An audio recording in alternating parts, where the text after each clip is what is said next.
एक समय की बात है। एक गांव में एक व्यापारी रहता था। वह अपना पेट भरने के लिए गांव-गांव जाकर टोपियां बेचता था। वह रोज सुबह एक बड़ी सी टोकरी में टोपियां लेकर निकलता था। उन्हें बेचकर वह शाम तक अपने घर वापस आ जाता था। एक सुबह वह अपनी टोकरी में रंग बिरंगी टोपियां लेकर निकला। एक गांव में टोकरियां बेचने के बाद वह दूसरे गांव की ओर जा रहा था।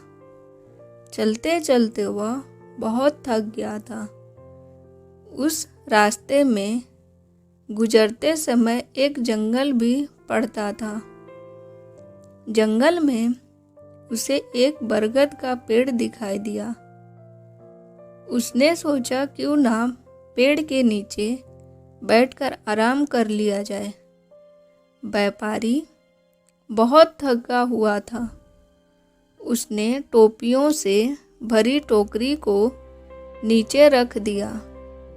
फिर सिर से टोपी को उतारकर नीचे रखा और गले से गमछे को उतारकर जमीन पर बिछा दिया और उस पर लेट गया।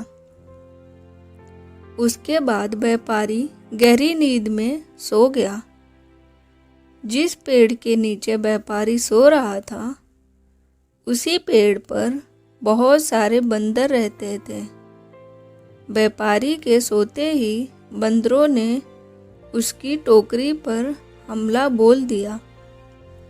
बंदरों ने रंग बिरंगी टोपियों को लेकर खेलना शुरू कर दिया। कई बंदरों ने टोकरी को हाथ में भी पकड़ रखा था। बंदरों की उछल कूद में वह शोर हुई तो व्यापारी की नींद खुल गई।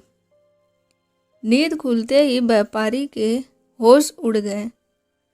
उसकी टोकरी से सारी टोपियां गायब हो चुकी थी। सभी बंदरों हाथों में टोपी लिए हुए व्यापारी की ओर देख रहे थे। व्यापारी ने ऊपर बंदरों की ओर देखा तो उसे सब समझ आ गया। व्यापारी परेशान हो गया। वह सोच में पड़ गया कि अब टोपियां ना बेच पाने के कारण उसका कितना नुकसान हो जाएगा। यह सब सोचते हुए वह अपना सिर खुजलाने लगा। उसे ऐसा करते देख बंदर भी अपना सिर खुजलाने लगे। व्यापारी को यह देख गुस्सा आ गया। उसने गुस्से में अपने सिर पर अपना हाथ तेज से मारा। बंदरों ने भी अपने हाथ से अपने सिर पर तेजी से मारा।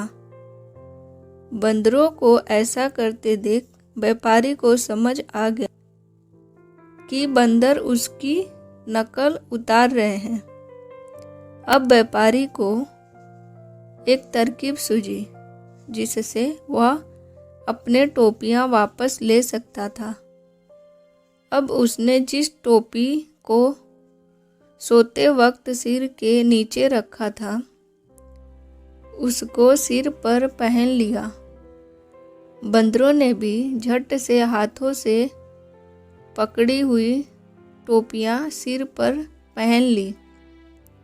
अब व्यापारी ने सिर पर पहनी टोपी को जमीन पर फेंक दिया। बंदरों ने भी व्यापारी की नकल उतारते हुए अपने सिर पर पहनी हुई टोपियां जमीन पर फेंक दी। व्यापारी की तरकीब काम कर गई थी। उसने जल्दी जल्दी सारी टोपियां इकट्ठा की। टोकरी में सभी टोपियों को रखने के बाद व्यापारी वहां से तुरंत उन्हें बेचने के लिए दूसरे गांव की ओर चल दिया।